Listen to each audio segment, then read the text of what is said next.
കാർത്തിയെ കണ്ട് മുഖമൊക്കെ പിടിച്ചു നോക്കിയിട്ട് സദാനന്ദൻ ചോദിക്കുകയാണ്, എന്തു പറ്റി മോനെ? നിന്നെ ആരെങ്കിലും തല്ലിയോ? മുഖം കുനിച്ചു തന്നെ നിൽക്കുകയാണ് കാർത്തി. മറ്റു പോലീസുകാരെ നോക്കി സദാനന്ദൻ ചോദിക്കുകയാണ്, നീയൊക്കെ എന്താടാ എന്റെ മോനെ ചെയ്തത്? അവർ പറയുകയാണ്, ഞങ്ങളൊന്നും ചെയ്തില്ല സാറേ. അകത്തൊരുത്തൻ ഉണ്ടല്ലോ, ബുള്ളറ്റ് ജഗൻ. കാർത്തി പറയുകയാണ്, അന്ന് കോടതിക്ക് പുറത്തു വെച്ച് അച്ഛൻ കണ്ടില്ലേ, അവൻ തന്നെ.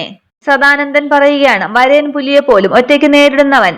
കാർത്തി പറയുകയാണ്, അതെ, അവൻ ഇവിടെ ഉള്ളിടത്തോളം കാലം എനിക്ക് രക്ഷയില്ലച്ചാ. സദാനന്ദൻ സൂപ്രണ്ടിനോട് ചോദിക്കുകയാണ്, എന്താ സാറേ ഇത്? നിങ്ങളെ കൊണ്ടൊന്നും ചെയ്യാൻ പറ്റില്ല അല്ലേ? അവനെ ചതച്ചു വാരാൻ പറ്റില്ലേ? ഞങ്ങള് ചതച്ചു വാരാൻ നോക്കിയാൽ പിന്നെ കുടുംബം കാണാൻ പറ്റില്ല സാറേ. ഒന്നിനും മടിയില്ലാത്ത അവനെ കൊല്ലാതെ വിട്ടാൽ അവൻ ഞങ്ങളെ കൊല്ലാതെ കൊല്ലും.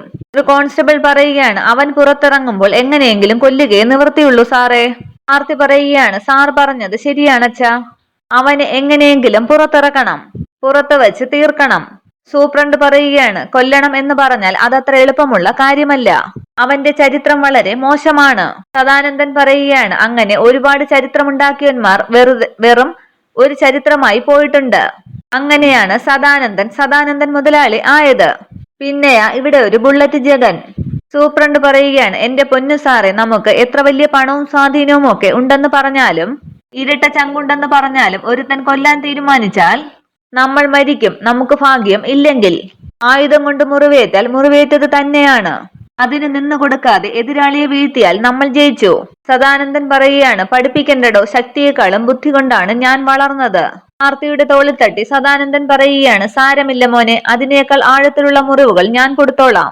അവന്റെ വീടെവിടാന്ന് സൂപ്രണ്ടിനോട് ചോദിക്കുമ്പോൾ മിണ്ടാതെ നിൽക്കുകയാണ് സൂപ്രണ്ട്. അന്നേരം സദാനന്ദൻ തിരിഞ്ഞ് മറ്റു പോലീസുകാരോട് ചോദിക്കുകയാണ്, എന്താ അവന് വീടില്ലേ? വീടൊന്നും ഇല്ല സാറേ, ബന്ധുക്കളെല്ലാം അവനോടൊപ്പം നിൽക്കുന്ന ഗുണ്ടകളാണ്. ഒരു അട്ടബിജു ഉണ്ട്, അവനിപ്പോൾ പുറത്തായതുകൊണ്ട് സൂക്ഷിക്കണം. ജഗന് എന്തെങ്കിലും ചെയ്താൽ അവനായിരിക്കും മറുപടി പറയുന്നത്. സദാനന്ദൻ പറയുകയാണ്, നീ വിഷമിക്കേണ്ട മോനെ, ഞാൻ എന്തായാലും അവനെ പുറത്തിറക്കാനുള്ള മാർഗം നോക്കാം. ഏതായാലും അടുത്ത വരവിൽ നിന്റെ കാര്യത്തിൽ ഒരു തീരുമാനം ഉണ്ടാകും. ഇതുപോലെയുള്ള സംഭവങ്ങൾ വേറെയും ഉണ്ടായിട്ടുണ്ട്. പ്രശ്നക്കാരായ എതിരാളികളൊക്കെ ജയിലിൽ വരുമ്പോൾ എന്റെ സ്വാധീനം കൊണ്ട് പുറത്തിറക്കിയിട്ടുണ്ട്. പിന്നെ അവർക്ക് പുറത്തു വന്ന് ജീവിക്കേണ്ടി വന്നിട്ടില്ല. അതായിരിക്കും അവന്റെയും അനുഭവം. പോലീസ് സദാനന്ദനോട് പറയുകയാണ്, ആഹാരമൊക്കെ സ്പെഷ്യലായിട്ട് കൊടുക്കുന്നുണ്ട് സാറേ, ഇടയ്ക്ക് വരാം. ശരി മോനെ എന്നും പറഞ്ഞു പോവുകയാണ് സദാനന്ദൻ. പിന്നീട് കാർത്തിയെ കൂട്ടിക്കൊണ്ട് പോലീസ് പുറത്തേക്ക് ഇറങ്ങുമ്പോൾ ജഗൻ വിളിക്കുകയാണ്, ഹലോ. കാർത്തി തിരിഞ്ഞു നോക്കുമ്പോൾ ജഗൻ ചോദിക്കുകയാണ്, സദാനന്ദൻ മുതലാളി വന്നിട്ട് പോയോടാ? എന്റെ കാര്യം അവൻ പറഞ്ഞോന്ന് ജഗൻ ചോദിക്കുമ്പോൾ പോലീസ് പറയുകയാണ്, തല്ലുകൊണ്ട് മുഖം വീങ്ങിയിരിക്കുകയല്ലേ, പറയാതിരിക്കാൻ പറ്റുമോ? ഒരിക്കലും പറയാതിരിക്കരുത്. സദാനന്ദൻ എന്തു പറഞ്ഞടാ? ഞാൻ ഒരിക്കലേ കണ്ടിട്ടുള്ളൂ, ഒരിക്കൽ കൂടി കാണാൻ അവസരം ഉണ്ടാക്കാൻ പറയ്. ജഗന്റെ കൂട്ടുകാർ ചോദിക്കുകയാണ്, അണ്ണ കോടതിയുടെ പുറത്ത് വെച്ച് അന്ന്? അതെ എന്ന് പറഞ്ഞിട്ട് ജഗൻ ചോദിക്കുകയാണ്, അല്ല സാറേ, മോനെ തല്ലിയവനെ അയാൾക്ക് കാണണമെന്ന് പറഞ്ഞില്ലേ? പോലീസ് പറയുകയാണ്, പുറത്തിറങ്ങുമ്പോൾ ഉറപ്പായിട്ടും കണ്ടിരിക്കും. കാണണം. ഇവനെയും വഴിതെറ്റിച്ച അച്ഛനല്ലേ, അപ്പോ അയാൾക്കും കിട്ടണം 2 ദേഷ്യപ്പെട്ട് കാർത്തു നിൽക്കുമ്പോൾ ജഗൻ പറയുകയാണ്, അച്ഛൻ വന്നെന്ന് കരുതി ജയിലിനകത്ത് സുഖിച്ചു കഴിയാമെന്ന് കരുതേണ്ട. ഞങ്ങളിൽ ഒരുവനായിട്ട് ഇവിടെ നിന്ന് പണിയെടുത്തോളണം. ജഗൻ പറഞ്ഞത് വകവയ്ക്കാതെ കാർത്തി പോകാനൊരുങ്ങുമ്പോൾ ജഗൻ പറയുകയാണ്, നിൽക്കടാ അവിടെ. എന്താടാ ഒന്നും പറയാതെ അങ്ങ് പോയത്? എനിക്കൊന്നും പറയാനില്ല. ജഗൻ പറയുകയാണ്, പുറത്തിറങ്ങിയ ശേഷം അച്ഛന്റെ പണവും സ്വാധീനവും കണ്ട് നിയമം കയ്യിലെടുക്കാതെ സ്വന്തം കാര്യം നോക്കി ജീവിച്ചാൽ തടി കേടാകാതെ ഇരിക്കും. പൊയ്ക്കോ എന്ന് പറയുകയാണ് കാർത്തിയോട് ജഗൻ. പിന്നീട് ഒരു പോലീസുകാരൻ ജഗനോട് പറയുകയാണ്, മോനെ, ഇനി ഒരു പ്രശ്നവും ഉണ്ടാക്കാൻ നിൽക്കരുതേ, ഞങ്ങളെ കുഴപ്പിക്കല്ലേ. അവന് മാത്രം പ്രത്യേക പരിഗണന കൊടുത്താൽ കുഴപ്പിച്ചെന്ന് വരും. സൂപ്രണ്ട് സാറിന് നിന്നെ പേടിയായതുകൊണ്ട് നീ രക്ഷപ്പെട്ടു. മുമ്പിരുന്ന കരടി സൂപ്രണ്ടായിരുന്നെങ്കിലേ നിന്റെ ഇടപാട് തീർന്നേനെ. കൊല്ലില്ലല്ലോ. ഇത്തിരി ജീവൻ ബാക്കി വയ്ക്കുകയാണെങ്കിൽ പുറത്തിറങ്ങുന്ന അന്ന് ഏത് കരടിയായാലും കരിമ്പുലി ആയാലും അയാളുടെയും ഇടപാട് തീർന്നിരിക്കും. പിന്നീട് കാണിക്കുന്നത് സദാനന്ദന്റെ വീടാണ്. ചന്ദ്രിക ചോദിക്കുകയാണ്, കിടക്കുന്നില്ലേ? കിടത്തിയല്ലോ, കുറെ എണ്ണം കൂടി, ഇനിയും എന്നെ കിടത്തിക്കണോ? ചന്ദ്രിക ചോദിക്കുകയാണ്, അതിന് ഞാൻ എന്ത് പിഴച്ചു? ദേഷ്യത്തോടു കൂടി സദാനന്ദൻ ചോദിക്കുകയാണ്, നീ എന്ത് പിഴച്ചുന്നോ? അമ്മയായ നീ എന്റെ മോന് ജയിൽ ശിക്ഷ കിട്ടരുതെന്ന് എപ്പോഴെങ്കിലും ദൈവങ്ങളോട് പറഞ്ഞിട്ടുണ്ടോ? മകനെ പുറമെ കുറ്റപ്പെടുത്തിയാലും ഞാൻ എങ്ങനെ പറയാതിരിക്കുമോ സദേട്ടാ? ഞാൻ പറഞ്ഞാലും ആര് പറഞ്ഞാലും ദൈവങ്ങളെല്ലാം കാണുന്നതല്ലേ. എന്തു കണ്ടെന്നാണ് നീ പറയുന്നത്? കാർത്തി ചെയ്തതിനേക്കാൾ കൂടുതൽ തെറ്റുകൾ ഞാൻ ചെയ്തിട്ടുണ്ടല്ലോ. എന്നിട്ടാ ഇവിടം വരെ എത്തിയത്. തടസ്സമായി മുന്നിൽ നിൽക്കുന്നവരെ ആദ്യം താക്കീത് ചെയ്യും, എന്നിട്ടും രക്ഷയില്ലെങ്കിൽ കൊന്നു തള്ളും. ആ ശൈലിയാണ് അന്നും ഇന്നും. എന്റെ മോൻ പിന്നെ അതിലും താഴേക്ക് പോകുമോ? അവൻ അച്ഛനേക്കാൾ മീതെയാണ് ഓരോന്ന് ചിന്തിക്കുന്നതും പ്രവർത്തിക്കുന്നതും. ഇപ്പൊ കോടതിയാണ് അവനെ ശിക്ഷിച്ചിരിക്കുന്നത്. ഇനി സദേട്ടൻ പറഞ്ഞ ദൈവങ്ങളുടെ ഭാഗത്ത് നിന്ന് ഒരു ശിക്ഷ കൂടി ഉണ്ടാകും. അത് അവന് മാത്രമല്ല എനിക്കും ഉണ്ടാകുമെന്ന് പറയ്. ഞങ്ങൾ രണ്ടാളും ഇരുന്ന് നിരങ്ങുന്നത് കാണാൻ കാത്തിരിക്കുന്നീയ്. ചന്ദ്രിക ചോദിക്കുകയാണ്, എന്താ ഇങ്ങനെയൊക്കെ സംസാരിക്കുന്നത്? പിന്നെ ഞാൻ എങ്ങനെ സംസാരിക്കണം? നീ ആ ജയിലിലേക്കൊന്ന് പോയി നോക്ക്. എന്റെ മോനെ കണ്ടാൽ തിരിച്ചറിയത്തില്ല. അതുപോലെയാണ് മുഖം നീര് വന്ന് വീർത്തിരിക്കുന്നത്. അതുകൊണ്ടാണ് ഞാൻ ഭക്ഷണം പോലും കഴിക്കാതിരുന്നത്. ഇനിയിപ്പോ കിടന്നാലും ഉറക്കം വരില്ല. അതുകൊണ്ട് നീ പോയി കിടന്നോ? സങ്കടപ്പെട്ട് ചന്ദ്രിക ചോദിക്കുകയാണ്, അവനെ പുറത്തു കൊണ്ടുവരാൻ ഒരു മാർഗവും ഇല്ലേ? അവനെയല്ല, അവനെ തല്ലിയ ഒരുത്തൻ അവിടെയുണ്ട്, ഒരു ബുള്ളറ്റ് ജഗൻ. അവനെ ഞാൻ പുറത്തു കൊണ്ടുവരും. അവൻ പുറത്തു വന്നില്ലെങ്കിൽ നിന്റെ മോൻ തല്ലുകൊണ്ട് തീരും, ജയിലിൽ കിടന്നുകൊണ്ട് തന്നെ. പിന്നെ എന്റെ മോനെ തല്ലിയവൻ പുറത്തു വരേണ്ടത് എന്റെ ആവശ്യമാണ്. അവനെ അങ്ങ് തട്ടിക്കളഞ്ഞാൽ പിന്നെ അകത്തായാലും പുറത്തായാലും നാളത്തേക്ക് ഭീഷണിയില്ല. ചന്ദ്രിക ചോദിക്കുകയാണ്, വീണ്ടും കൊല്ലുന്ന കാര്യമാണല്ലോ പറഞ്ഞു വരുന്നത്. പിന്നെ എന്റെ മോന്റെ ദേഹത്ത് കൈവച്ചവനെ വളർത്തണോ? അത് സദാനന്ദൻ പഠിച്ചിട്ടില്ല. എന്റെ മോനെ തല്ലുമെന്ന് പറയുമ്പോൾ അത് എന്റെ നെഞ്ചത്ത് ചവിട്ടിയതിന് തുല്യമാണ്. അവനെ ഒന്നും ഞാൻ വെറുതെ വിടില്ല. ബുള്ളറ്റ് ജഗൻ എന്നാണ് അവന്റെ പേരെങ്കിൽ ബുള്ളറ്റ് കയറ്റി തന്നെ അവനെ ഞാൻ കൊല്ലും. പിന്നീട് കാണിക്കുന്നത് കോളേജിലേക്ക് പോകാൻ ഒരുങ്ങി നിൽക്കുന്ന ദീപയാണ്. ദിയ പറയുകയാണ്, ആരെയും ശ്രദ്ധിക്കേണ്ട കാര്യം ഇല്ല. സമൂഹമല്ല നമുക്ക് ചിലവിന് തരുന്നത്. പക്ഷെ ആകെ വിഷമിച്ചു തന്നെ നിൽക്കുകയാണ് ദീപ. അന്നേരം അവിടേക്ക് വരികയാണ് ഭാഗ്യലക്ഷ്മി. ദിയ പറയുകയാണ്, ഈ അമ്മയാണ്, അതുകൊണ്ട് ദൈവത്തെയും ഈ അമ്മയെയും മാത്രം ഭയന്നാൽ മതി ഈ ലോകത്ത്. ഭാഗ്യലക്ഷ്മി പറയുകയാണ്, മോള് ഇവളുടെ പകുതി ധൈര്യമെങ്കിലും കാണിക്കണം. അങ്ങനെ വന്നാൽ ആർക്കും മോളെ ഒന്നും ചെയ്യാൻ പറ്റില്ല. എല്ലാവരുടെയും മുഖത്ത് എങ്ങനെ നോക്കും എന്നാണ് ഞാൻ ആലോചിക്കുന്നത്. അത് കേട്ട് ദിയ പറയുകയാണ്, രണ്ട് കണ്ണ് തന്നിട്ടില്ലേ, അതുകൊണ്ട് നോക്കണം. കമന്റ് പറയുമ്പോൾ പുഞ്ചിരിയോടെ അവരെ പ്രോത്സാഹിപ്പിച്ചു കൊടുത്താൽ ആ അസുഖം താനേ നിലച്ചോളും. ഇത്തരം സാഹചര്യത്തെ മറികടക്കാനുള്ള നല്ലൊരു മരുന്ന് അത് മാത്രമാണ്. ഭാഗ്യലക്ഷ്മി പറയുകയാണ്, ഇന്നത്തെ ഒരു ദിവസം കഴിഞ്ഞാൽ നാളെ മുതൽ മോൾക്ക് ഒരു ബുദ്ധിമുട്ടും ഉണ്ടാവുകയില്ല. അടിച്ചു നിൽക്കാതെ ഇങ്ങോട്ട് വാ ചേച്ചി, വാ എന്ന് പറഞ്ഞ് വിളിക്കുകയാണ് ദിയ. സ്കൂട്ടിയുടെ അടുത്തെത്തിയിട്ടും വിഷമിച്ചു തന്നെ ദീപ നിൽക്കുമ്പോൾ ഹെൽമറ്റ് എടുത്തു വച്ച ശേഷം ദിയ പറയുകയാണ്, ഇതങ്ങോട്ട് എടുത്തു വയ്ക്ക്, പിന്നെ ആരെയും കാണണ്ടല്ലോ.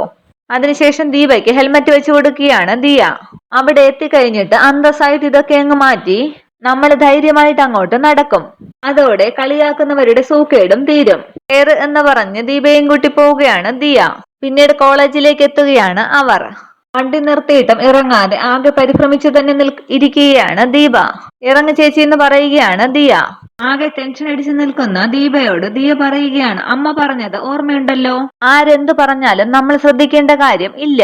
ഇതിൽ വിജയിച്ചാൽ പിന്നെ പ്രശ്നമൊന്നും ഇല്ല, എല്ലാം സാധാരണ പോലെ ആകും.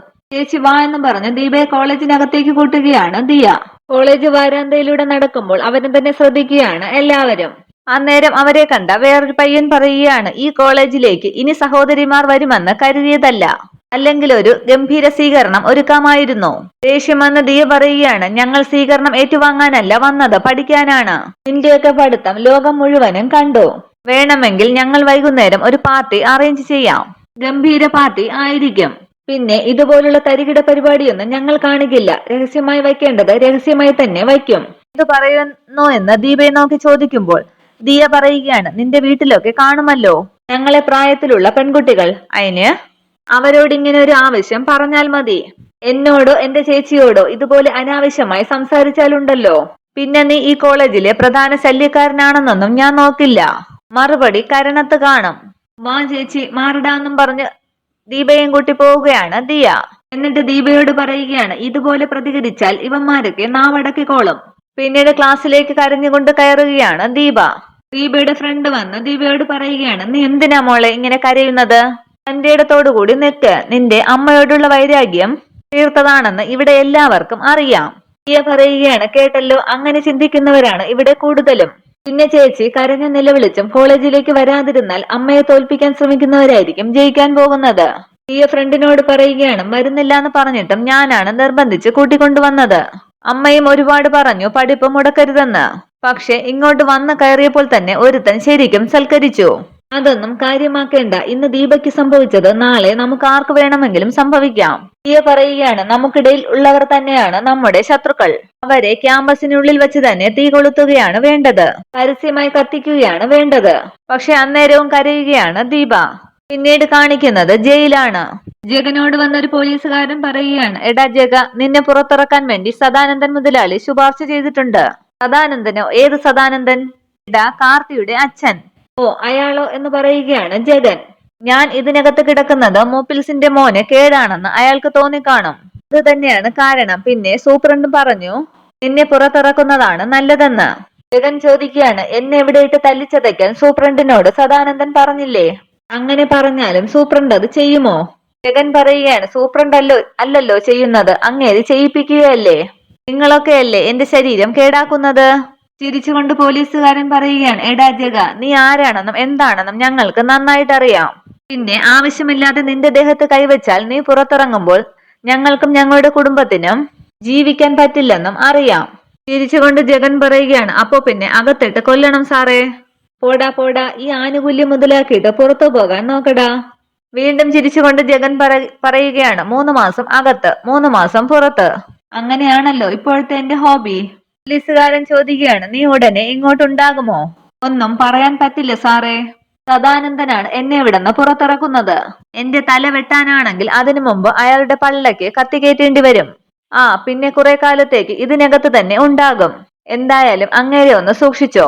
നിനക്ക് തണ്ടും തടിയും ഒക്കെ ഉണ്ട്. പക്ഷേ കൊല്ലാനായി വരുന്നവൻ എത്ര ധൈര്യമുള്ളവനെയും കൊന്നിട്ടേ പോകൂ. ജഗൻ പറയുകയാണ്, ഞാൻ ഭയന്ന് നടന്നിരുന്നെങ്കിൽ എന്നേ ഞാൻ കൊല ചെയ്യപ്പെട്ടേനെ. സദാനന്ദൻ മാത്രമല്ല, ഒരുപാട് പേര് കൊലക്കത്തിയുമായി എന്റെ പിന്നാലെയുണ്ട്. എനിക്ക് സംരക്ഷകർ എന്ന് പറയാനായിട്ട് അധികം ആരും ഇല്ല. അട്ടബിനുവും 1-2 പിള്ളേരും മാത്രം. സാറിനറിയാമല്ലോ, 5ാമത്തെ വയസ്സിൽ ചങ്കിൽ കരിങ്കല്ല് പോലെ ഉറച്ചതാണ്. ഇപ്പോഴും ആ ഉറപ്പിന് കോട്ടമൊന്നും തട്ടിയിട്ടില്ല. അതുകൊണ്ട് ഒരുത്തനെയും എനിക്ക് പേടിയില്ല. ആക്രമിക്കാൻ വരുന്നവൻ കൊല്ലണം, അല്ലെങ്കിൽ അവര് മരിക്കാൻ തയ്യാറാകണം. അതാണ് എന്റെ നിയമം. ശരി ശരി, വാ എന്ന് പറയുകയാണ് പോലീസുകാരൻ. പോകുന്നതിന് മുമ്പ് ഇനി ആരുടെ ദേഹത്തും കൈവയ്ക്കില്ല സാറേ എന്ന് പോലീസുകാരന്റെ തോളിൽ കൈവച്ച് പറയുകയാണ് ജഗൻ. പിന്നീട് കാണിക്കുന്നത് എല്ലാവരും ജോലി ചെയ്യുമ്പോൾ ജോലി ചെയ്യാതെ ഒരു സ്ഥലത്തിരിക്കുന്ന കാർത്തിയാണ്. അവിടേക്ക് എത്തുകയാണ് ജഗൻ. ജഗനെ കണ്ട് കാർത്തിയുടെ കൂട്ടുകാരൻ പറയുകയാണ്, അണ്ണാ, ജഗൻ വരുന്നുണ്ട്. ജഗനെ കണ്ടിട്ടും അവിടെ തന്നെ ഇരിക്കുകയാണ് കാർത്തി. അടുത്തേക്ക് വന്ന് ജഗൻ ചോദിക്കുകയാണ്, എന്താടാ, ജോലി ചെയ്യാൻ പ്രയാസമാണോ? അന്നേരം അവിടെ നിന്നും എഴുന്നേറ്റ ശേഷം കാർത്തി പറയുകയാണ്, ജോലി ചെയ്തുകൊണ്ടിരിക്കുകയായിരുന്നു, ശരീരമൊന്ന് ക്ഷീണിച്ചപ്പോൾ ഇരുന്നതാണ്. ഇനിയിപ്പോ കുറച്ചു കഴിയുമ്പോൾ നിനക്ക് ശരിക്കും വിശ്രമിക്കാം. ഞാനേ അങ്ങ് പുറത്തു പോവുകയാണ്. അന്നേരം ആശ്വസിച്ചെന്ന് മനസ്സിൽ ചിരിക്കുകയാണ് കാർത്തി. കാർത്തിയുടെ കൂട്ടുകാരൻ ഓടി വന്ന് ചോദിക്കുകയാണ്, അയ്യോ, അപ്പോൾ അണ്ണൻ പോകുവാണല്ലേ? അതെ. എന്താ, നിനക്ക് ഇവിടുന്ന് പോണോ? അങ്ങനെയാണെങ്കിൽ ദാ ഇവന്റെ ദേഹത്തൊന്ന് കൈവച്ചാൽ മതിയെന്ന് പറഞ്ഞ് കാർത്തിയുടെ തോളിൽ കൈവയ്ക്കുകയാണ് ജഗൻ. ഇവനെ ഇടിച്ച് പഞ്ചറാക്കിയാൽ മതിയെന്ന്. ആരാണ് ഇവന്റെ ദേഹത്ത് കൈവയ്ക്കുന്നത്? അവനെ ഇവന്റെ അച്ഛൻ സദാനന്ദൻ ഉടൻ തന്നെ പുറത്തിറക്കിയിരിക്കും. ദേഷ്യപ്പെട്ട് തന്നെ നിൽക്കുകയാണ് കാർത്തി. ഇത്രയുമാണ് ഇന്നത്തെ എപ്പിസോഡ് വിശേഷങ്ങൾ. Okay, thank you.